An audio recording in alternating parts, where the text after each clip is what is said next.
Está no ar, abre aspas, o primeiro jornal multidigital do eixo SP-Rio. Abre aspas. Olá, tudo bem? Começa agora mais um Abre Aspas. Estamos ao vivo com transmissão simultânea direto do Facebook da SP-Rio+, e também do Facebook do jornal O Vale. Por isso, muito obrigado pela audiência em ambos os canais, em ambas as páginas. Aqui comigo está o Lincoln Delgado, advogado ambientalista. Lincoln, tudo bem? Bom dia. Bom dia, prazer voltar aqui à mesa. E hoje é terça-feira, dia 28 de agosto de 2018, e nos destaques da edição de hoje, São José dos Campos confirma a morte de 2 irmãos por febre maculosa. A Justiça revoga o bloqueio de 12 milhões de reais do prefeito de Atibaia e de outras 4 pessoas. E a Petrobras foi condenada a indenizar uma família após contaminação em solo, lá em São Sebastião. E o aperto no bolso, viu? Conta de luz ficou mais cara em 25 cidades aqui da região do Vale do Paraíba e também da região Bragantina. Estes e outros destaques dentro de instantes. Jornal Abre Aspas.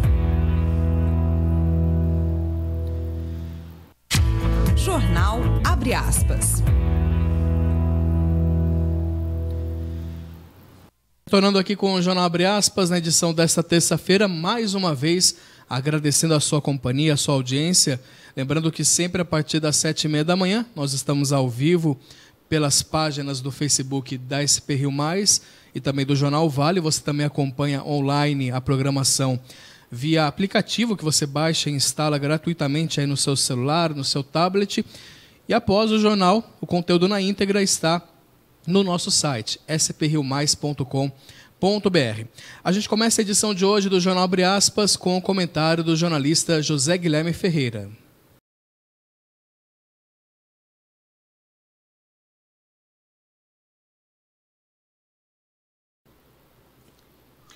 Bom dia, Rodrigo, bom dia, Lincoln, telespectadores e ouvintes do Abre Aspas.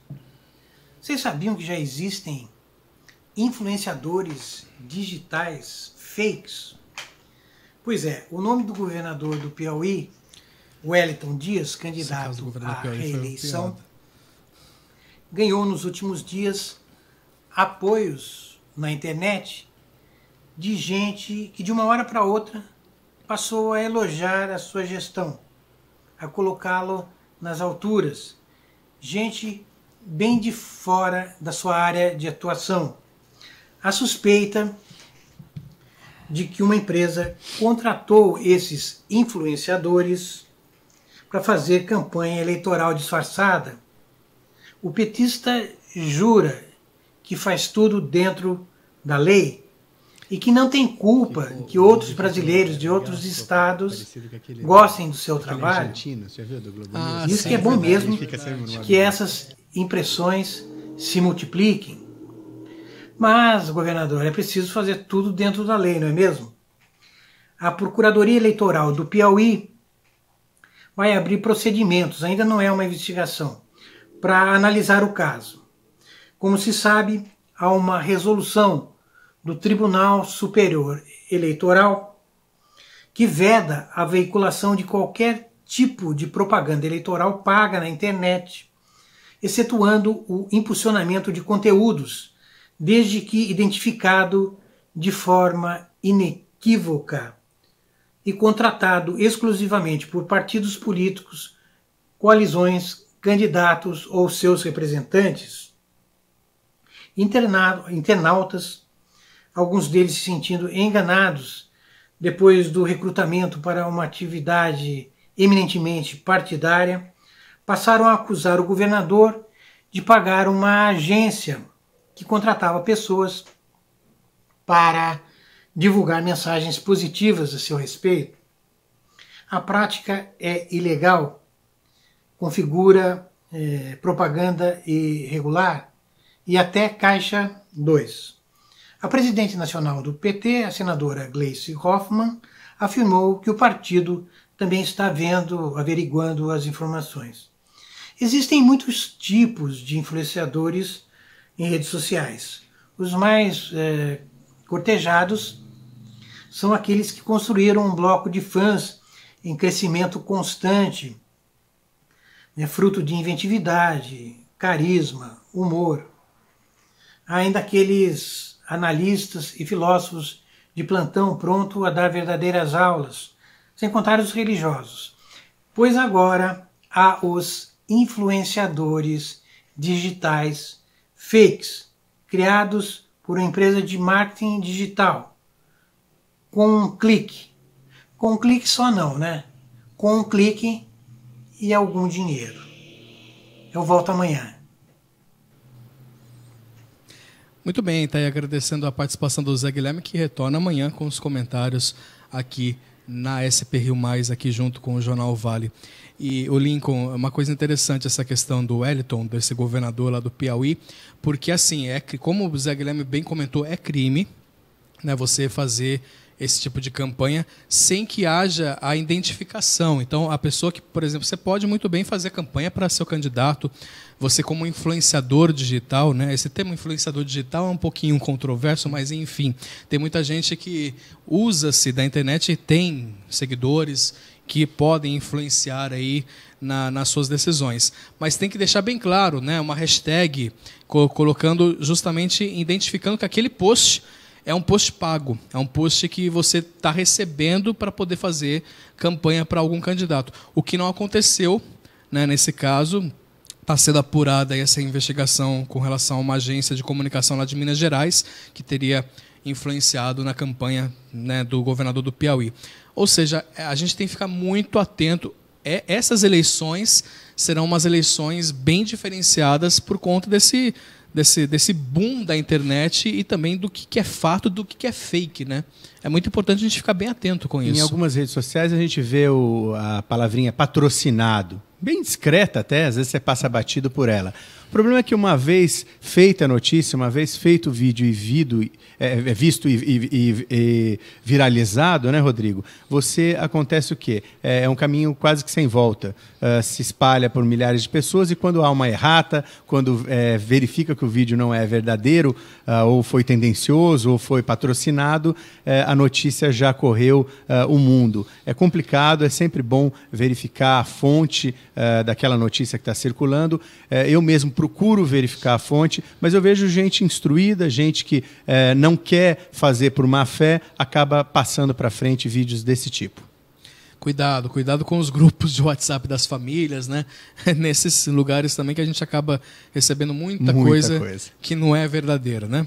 Bom, falando aqui da região nossa, a Justiça revogou o bloqueio de 12 milhões de reais em bens do prefeito de Atibaia, o Saulo Pedroso, do PSB, e de outras 4 pessoas que respondem a uma ação de improbidade administrativa.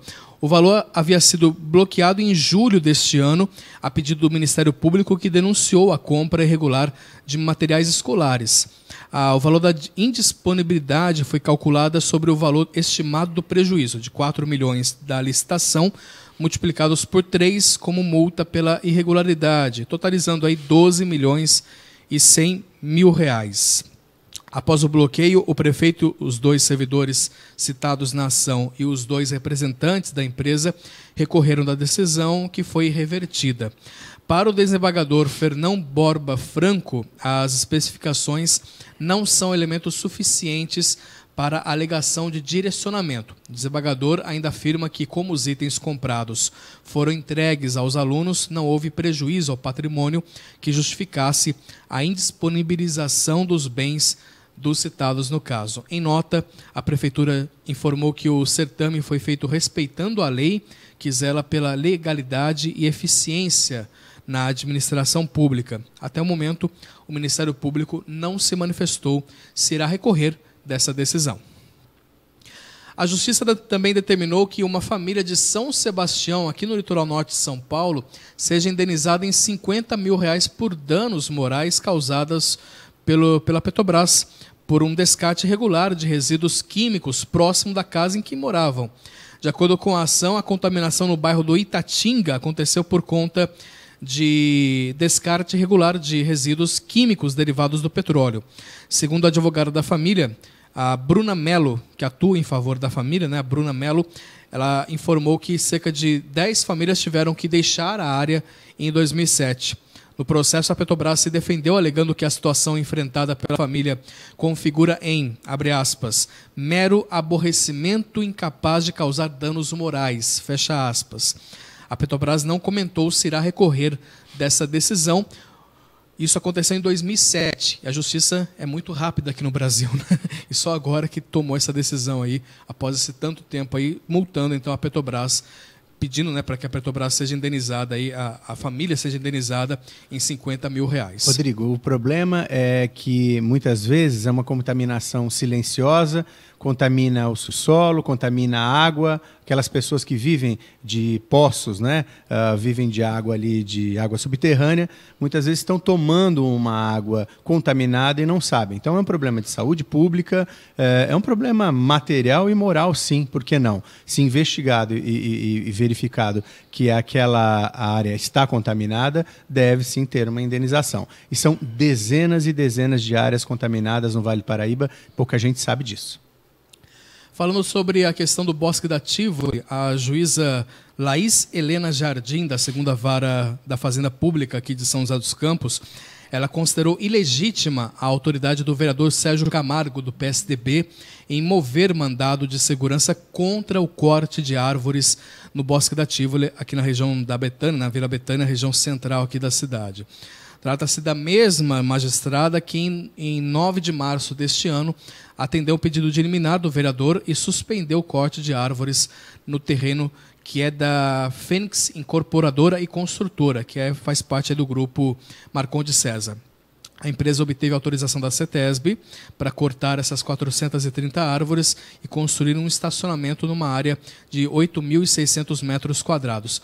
Ainda sem julgar o mérito do mandado de segurança, que pede a suspensão definitiva do corte de árvores, a juíza Laís, ela considerou ilegal a participação do vereador como autor da ação.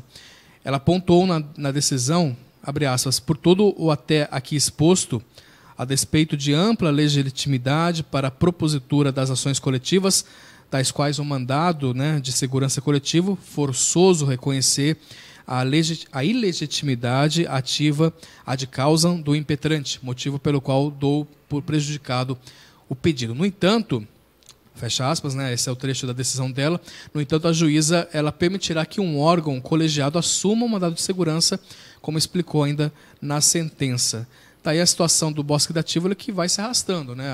Vira e mexe, aparece uma outra notícia sobre essa questão do corte das árvores na região. E o Lincoln, você está como presidente do Conselho Municipal de Meio Ambiente aqui de São José dos Campos e, é claro, também acompanha de perto toda essa situação, né? Nós tivemos uma decisão recente do Conselho, que se criou uma Câmara Técnica para discutir esse assunto, e um ofício enviado para o prefeito, enviado para a CETESB, para verificar a possibilidade de manutenção do bosque, né? No entanto, o empreendedor também tem que ter a sua segurança jurídica e diria mais, isso foi revisado, viu, Rodrigo? E essas 430 árvores que se anuncia, metade desse número, né, que se ajustou, que não deixa também de ser ainda centenas de árvores, mas a gente tem que esperar a decisão judicial para poder aí verificar quais são os próximos passos. Temos aí um plano diretor em discussão, depois uma lei de zonamento, tudo isso também poderá ser discutido futuramente. E a Secretaria de Saúde aqui de São José dos Campos confirmou ontem 2 mortes por febre maculosa no município. A doença, que é transmitida pelo carrapato estrela, causou a morte de 2 irmãos, um em 31 de julho e outro em 1º de agosto. Suspeita-se que as vítimas, um homem de 39 anos, uma mulher de 36, elas tenham contraído, né? Deve ter contraído a doença no sítio onde moravam, no bairro Águas de Canindu, na região norte da cidade. O carrapato estrela aí na sua tela, né? Ave Maria, crendo Deus Padre. Isso é comum na nossa... Infelizmente comum, e tem acontecido também, não só a morte pessoas, mas morte de animais. Nós tivemos lá numa propriedade de Monteiro Lobato 3 cachorros mortos e se descobriu depois, um veterinário, depois de muita investigação, que eles invadiam lá o terreno pantanoso onde tinham capivaras e outros animais, e animais silvestres que acabam transmitindo aí através do carrapato, e faleceram aí esses 3 cachorros e infelizmente também vê pessoas vítimas aí fatais dessa questão. No Parque da Cidade já está sendo lançado lá um carrapaticida, um inseticida para isso, porque uma grande circulação de pessoas é temerário, né, que você tenha a incidência de carrapatos. Na região onde ocorreu as mortes, as equipes do CCZ, né, que é o Centro de Controle de Zoonose, eles realizaram uma análise acarológica da área, né, uma análise onde é uma pesquisa que consiste em conhecer qual é a espécie dos carrapatos que infestam o local e se há exemplares contaminados com a bactéria que causa essa febre maculosa, né? O pai dos irmãos, de 64 anos, também está internado desde o dia 22 de agosto no Hospital da Vila Industrial, e também há suspeita de que ele esteja adoecido por conta da febre maculosa. De acordo com a Secretaria de Saúde, ele apresenta melhoras no quadro clínico e o caso está sendo investigado. Outra questão é quanto à volta da febre amarela no estado de São Paulo, e a gente vai trazer a informação com a editora de cidades do jornal O Vale, que é a Thaís Pérez. Ô Thaís, muito bom dia para você. Bom dia, Rodrigo. Bom dia, Guilherme. A morte de macacos faz alerta para a volta da febre amarela no estado de São Paulo. O aumento na frequência das mortes dos primatas no litoral norte levantou alerta para a volta da doença durante o verão. O infectologista da Secretaria de Saúde afirma que a doença já não é mais epidêmica e deve permanecer no estado. Somente em São Paulo foram 185 mortes por febre amarela confirmadas desde janeiro de 2018. A RM Vale é um dos corredores do vírus no estado. Thaís Pérez, para o jornal Abre Aspas. Obrigado, Thaís, pelas informações. E é importante a gente ficar atento, né, Lincoln? E dar um recado à população. Não matem os macacos, porque o macaco, primeiro, é tão vítima quanto nós e ele é um bioindicador. Ou seja, quando está morrendo o macaco, aí a gente tem que ficar alerta para isso. Se não tem os macacos, o primeiro a falecer é o ser humano. Então, ou seja, o macaco, de alguma maneira, ele é a primeira vítima e ele dá esse indicativo de que aquela região tem uma febre amarela. Então, não vamos matar os animais. E esta é a última semana da campanha contra a paralisia infantil, sarampo, em todo o país. Na média, em todo o Brasil... Travou aqui a nossa transmissão, é isso? Ok, então a gente está ao vivo pelo nosso aplicativo da SP Rio+. Você acompanha o Jornal Abre Aspas. A gente vai para uma pausa aqui para a gente estabelecer. Tá normal? Tá normal? Tá normal, desculpa. Eu estou ainda em clima... Ok, então, tá normal. Voltamos à normalidade. Vamos falar, então, da campanha de vacinação contra a paralisia infantil, sarampo. Na média, em todo o Brasil, foram vacinadas apenas 67% das crianças. E para melhorar a cobertura, em São Paulo, agentes de saúde estão indo até as escolas.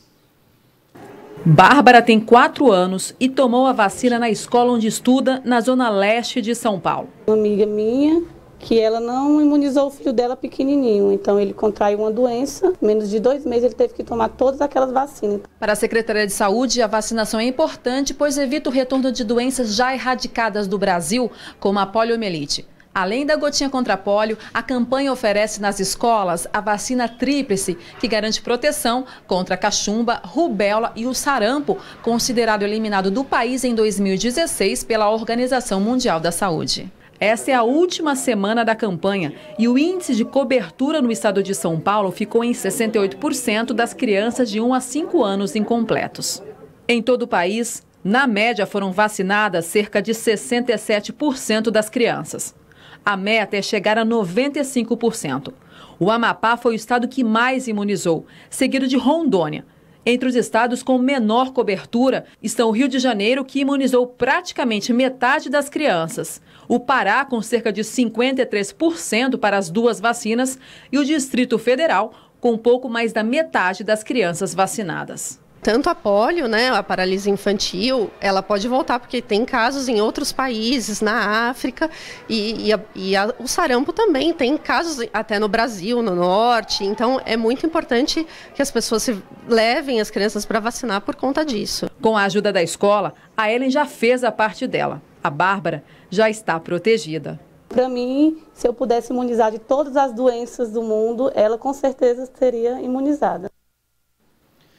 Muito bem, importante, a gente estava comentando aqui, importante da conscientização dos pais, dos responsáveis. A criança por si só não vai até o posto para vacinar. É a responsabilidade do pai, do responsável por essa criança em levar para imunizar, né? É preciso ter a consciência, várias doenças não foram exterminadas, mas desapareceram da massa, né?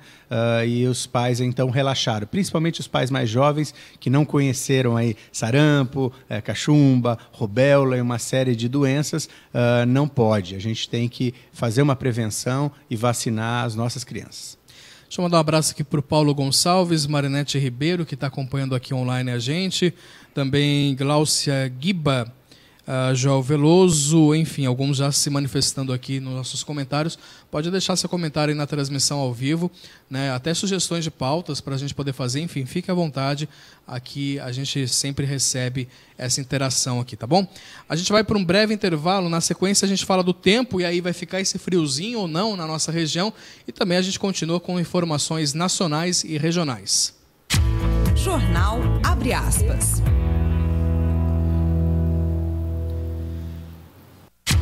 Jornal Abre Aspas.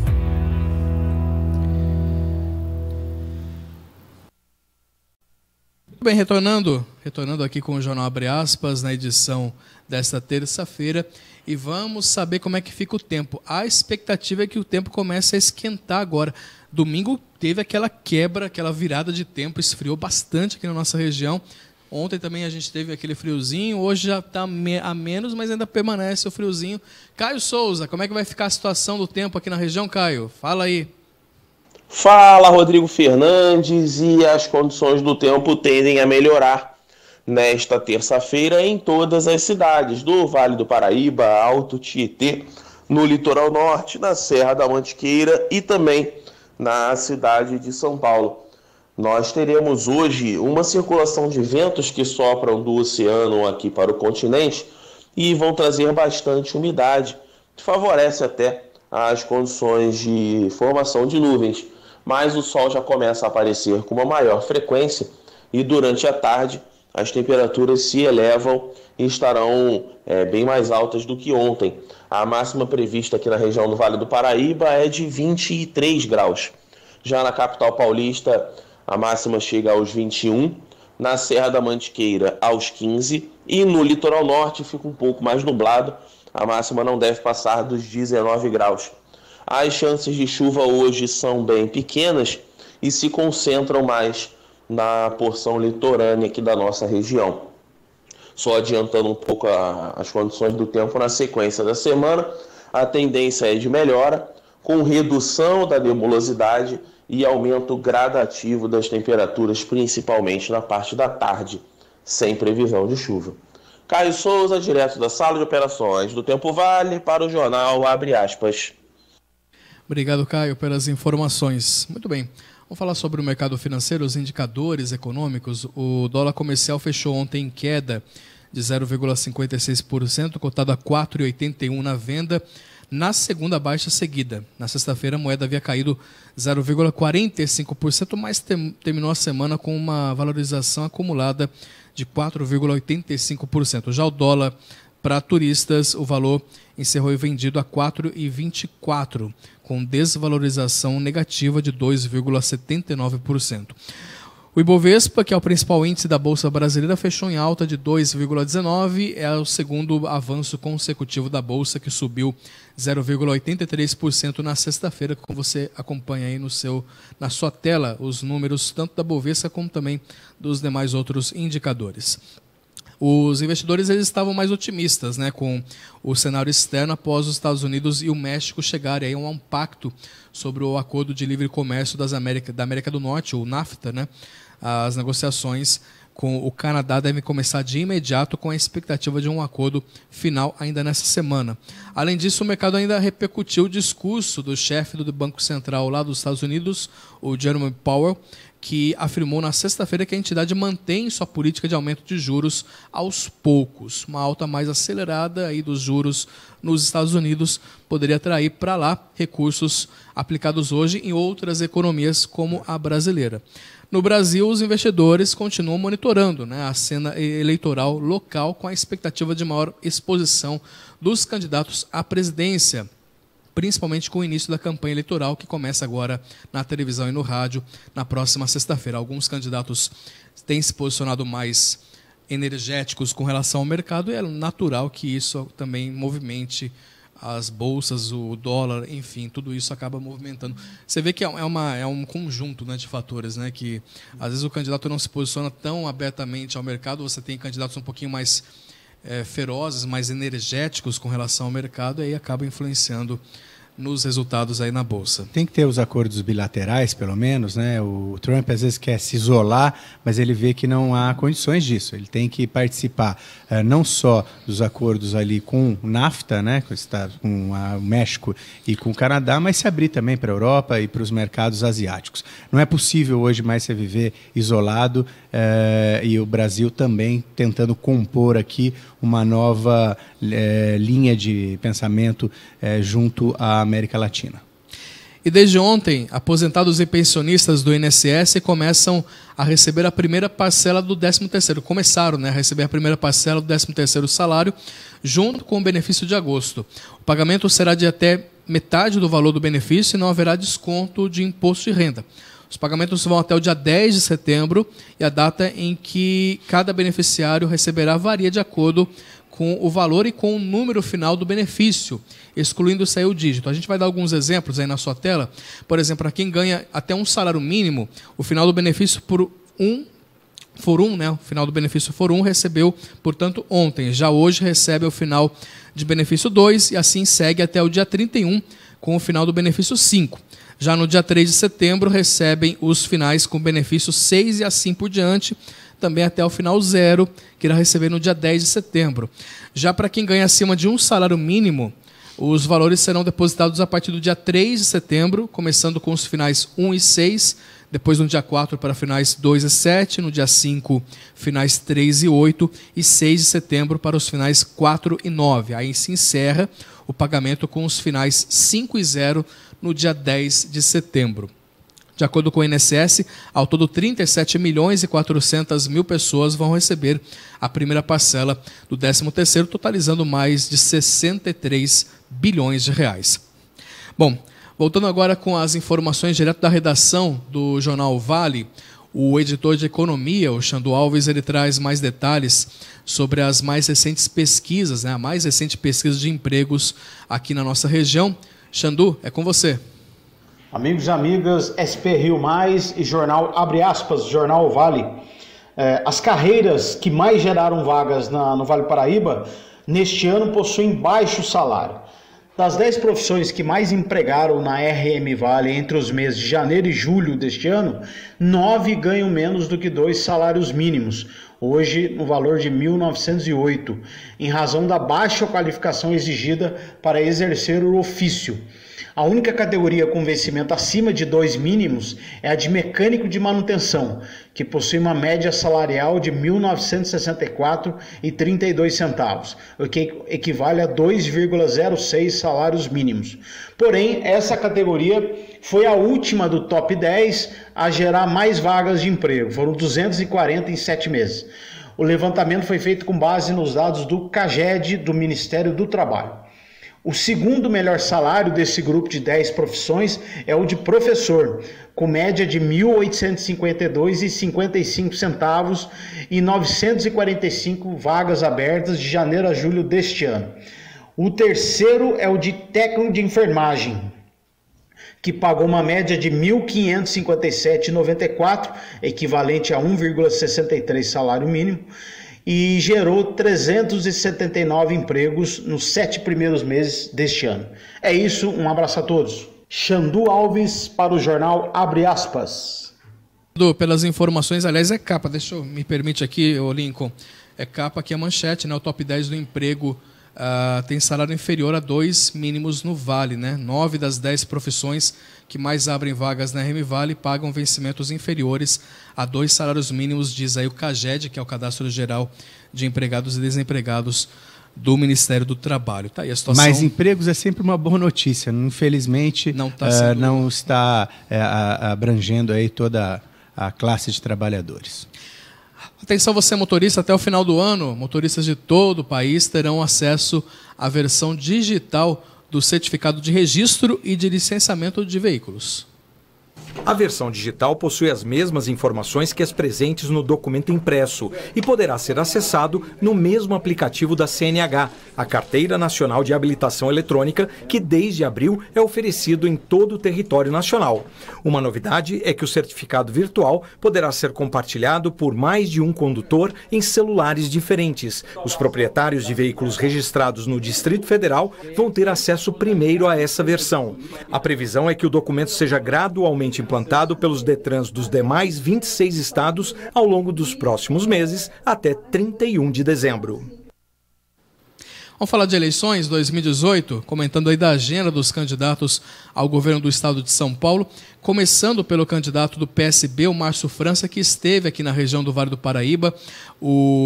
Entrevista ao Link Vanguarda aí da Rede Vanguarda, ele prometeu contratar 500 policiais para reduzir a defasagem no efetivo da região e abrir os ambulatórios médicos de especialidades, aqueles AMES, né, aos finais de semana para zerar em 6 meses a fila por exames e consultas.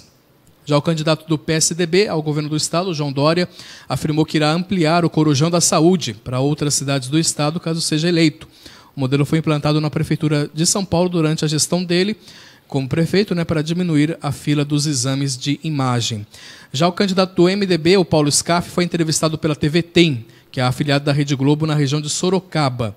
O candidato citou como exemplos o SESI e o SENAI como modelos de gerenciamento a serem adotados na administração. Caso seja eleito, ele disse que é uma boa gestão é o suficiente para aumentar os atendimentos nos hospitais pelo Estado. Já o candidato pelo PT, Luiz Marinho, foi o entrevistado pela TV Tribuna, que é afiliada da Rede Globo na região de Santos. Se eleito, o candidato prometeu a retomada dos empregos no Estado com base em crédito abundante para pequenas empresas, né? Pequenas e microempresas de tecnologia. Lisete Arelaro, que é candidata ao governo do estado pelo PSOL, foi entrevistada pela TV Diário, afiliada da Rede Globo na região de Mogi das Cruzes. Ela defendeu mais investimentos na educação e falou de uma polícia menos opressora, ao citar casos de violência contra professores na capital paulista. O candidato a governador de São Paulo, Toninho Ferreira, do PSTU, deu entrevista ao Sindicato dos Comerciários de São Paulo, no centro da capital.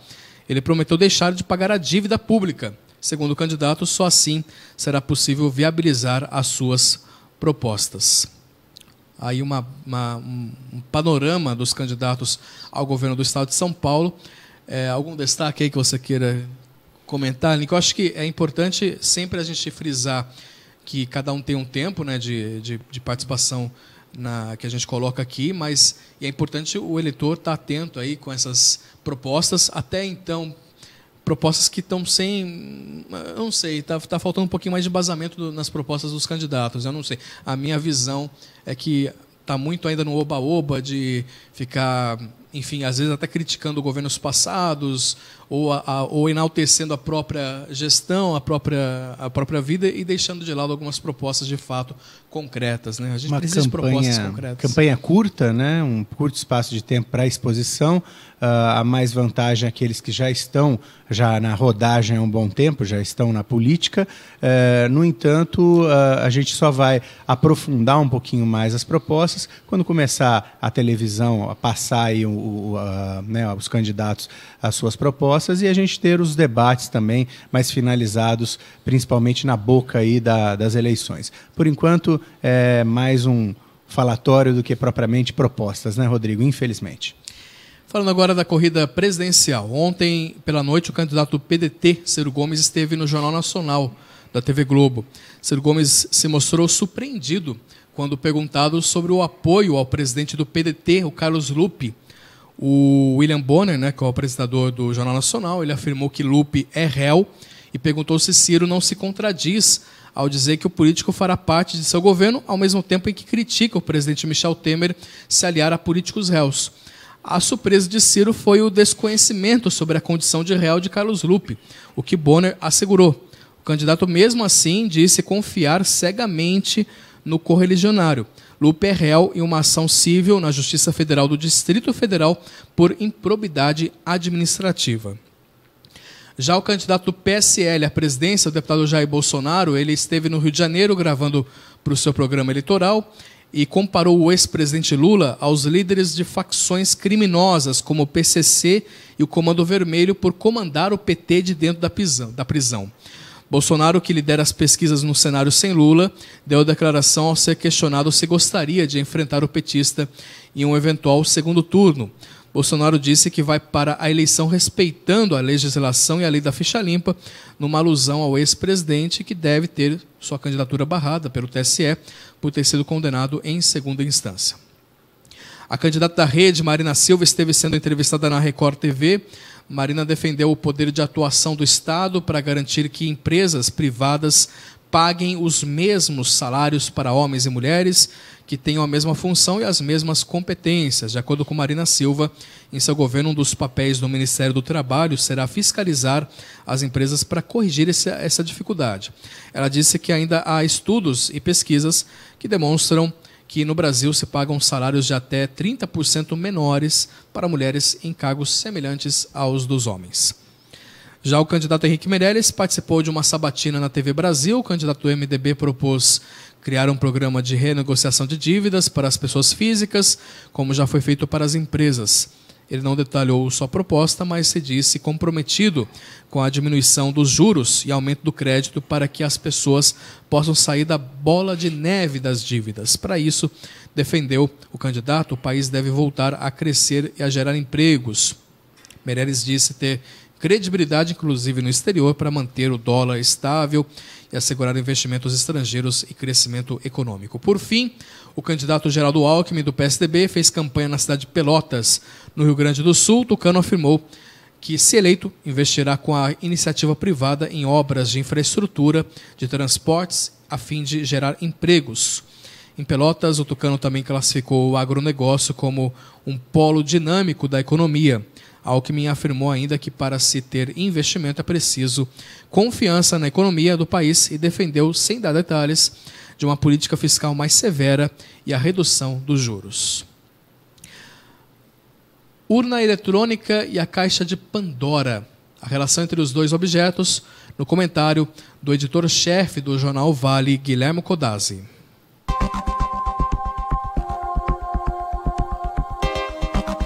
Caixa de Pandora.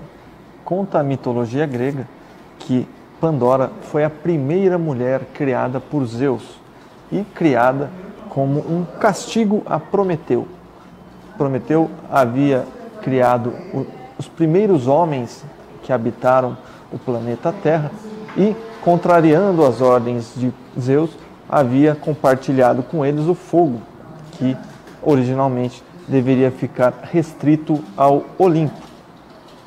Para se vingar, Zeus, então, além de castigá-lo, também enviou Pandora, a primeira mulher. E junto com Pandora, ele entregou a ela uma caixa, uma espécie de urna, contendo todos os males do mundo. Entre eles, discórdia, guerras, dor, inveja, doenças e uma série de outros malefícios. Orientou então Pandora de que ela não deveria jamais abrir a arca, esta urna, esta caixa. No entanto, Pandora era muito curiosa e um dia decidiu abri-la e então liberou todos os males do mundo.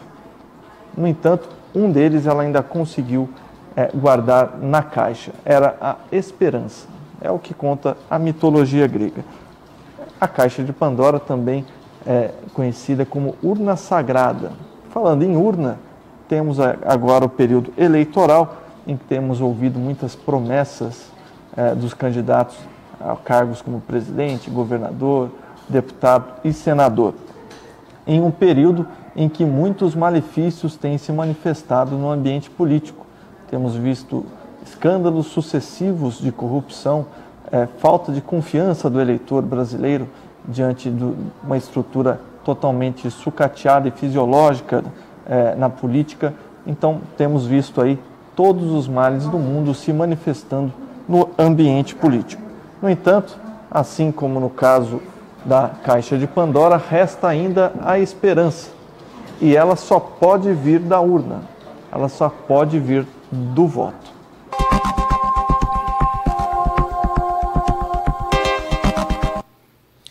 Excelente colocação. A esperança tem que vir na urna, né? Não adianta nada a gente fazer manifestações, ir para as ruas.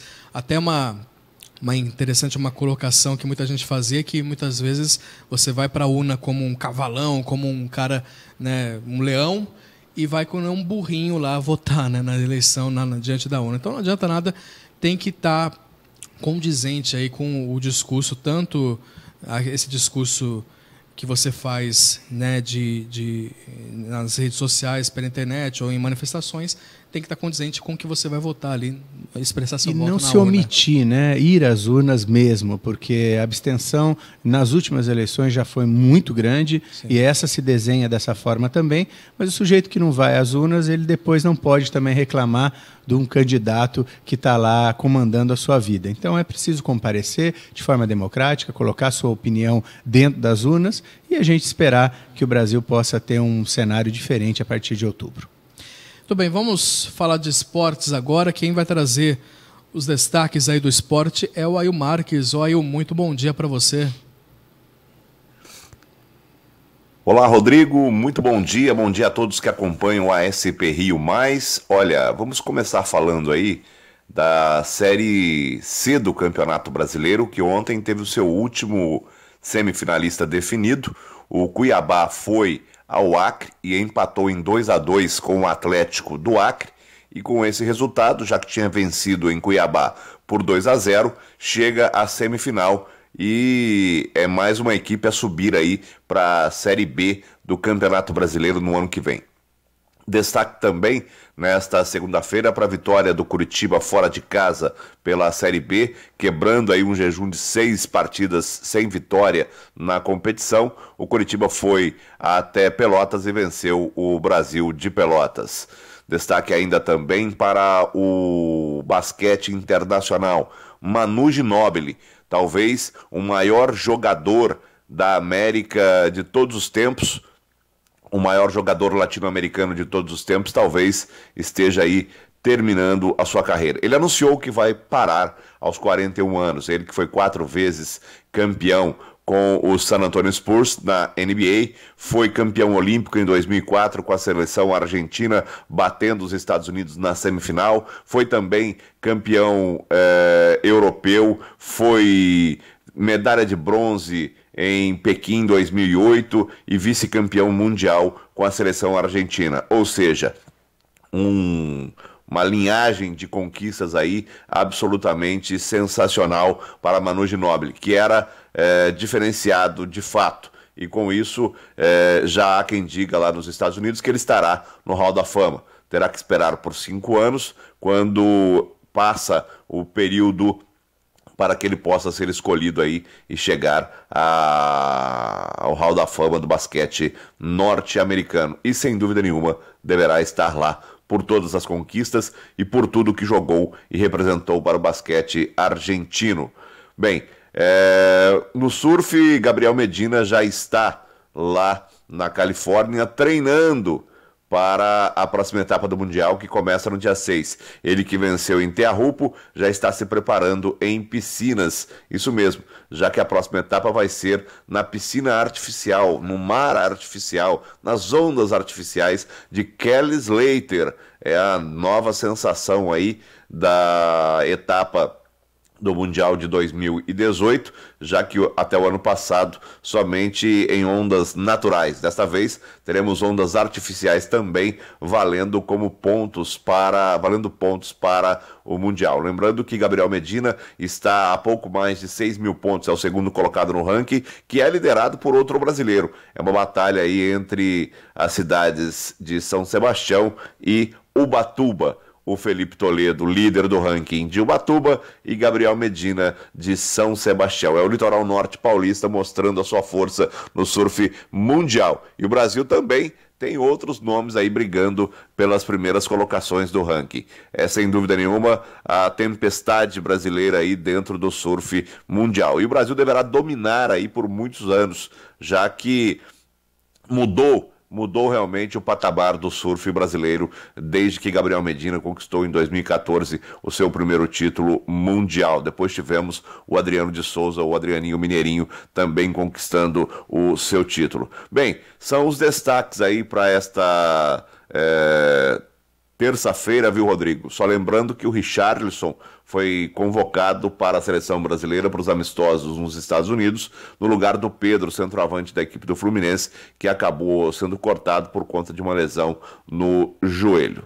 A gente volta amanhã dentro da programação da SP Rio+, trazendo mais detalhes, falando também do US Open, que já começou com vitória de Rafael Nadal, que acabou vencendo o Davi Ferrer, seu companheiro, seu compatriota aí, que acabou abandonando por questões físicas. Tivemos também Serena Williams avançando. Enfim, amanhã a gente destaca também o US Open, um dos principais torneios de tênis do mundo, um dos 4 Grand Slam, que já começou lá pelas bandas norte-americanas. Um grande abraço. Obrigado aí, então, prometido aí, amanhã retornando com mais destaques do esporte. Apenas mais uma informação do esporte regional, porque o São José divulgou que a partida contra o Flamengo de São Paulo, no estádio Martins Pereira, válida pela terceira rodada da terceira fase da segundona, acontecerá no dia 10 de setembro, uma segunda-feira às 8 horas e não mais no dia 9 de setembro, um domingo às 4 da tarde. Tá? Então, houve uma modificação. O motivo da modificação, segundo a diretoria joseense, é evitar um possível prejuízo quanto à recuperação dos atletas que vão jogar contra o Comercial na próxima segunda. Então, a partida acontecerá, essa partida da próxima segunda vai acontecer em Ribeirão Preto, então, portanto, foi mudado o jogo para essa nova data aí da segundona, né? O São José que está na terceira fase da segundona. Aliás, o São José e Flamengo poderão brigar aí pela liderança nesse próprio confronto entre as equipes, né? Caso vençam suas partidas contra Comercial e Francana, respectivamente. A Águia vem de vitória por 4-2 sobre a Veterana, enquanto o Corvo venceu o Leão por 2-1.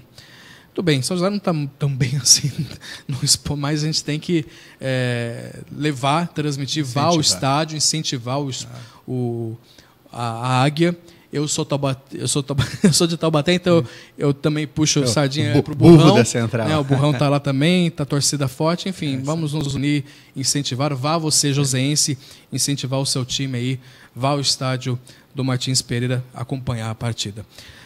Você também vai aos estádios? Eu sou santista, né, de coração, mas obviamente São José, a gente gostava quando São José primeira divisão para ver aqui jogando com Corinthians, com Santos, com Palmeiras. Quem sabe um dia a gente volta a isso. Na década de 90, os tempos áureos aí de São José, já frequentei mais os estádios aqui. Agora tá um pouco motivo para isso aqui em São José. Lincoln, quero agradecer mais uma vez. A gente está muito contente, a gente conseguiu alterar a sua data aqui. Agora o Lincoln, vamos tentar permanecer aí com o Lincoln nas terças-feiras, né, para trazer sempre esse comentário, sempre a participação aqui na bancada. E muito obrigado por estar ajudando a gente a fazer desse jornal um jornal melhor. E uma ótima semana para ti. Eu que agradeço, uma ótima semana a todos e até a próxima terça. Um abraço. Obrigado pela sua audiência. Lembrando, conteúdo na íntegra você acompanha daqui a pouco no sprriomais.com.br. E obrigado pela audiência, você que esteve conosco tanto na fanpage do Facebook da SP Rio Mais, como também do Facebook do Jornal Vale. Até amanhã, uma ótima terça-feira para você.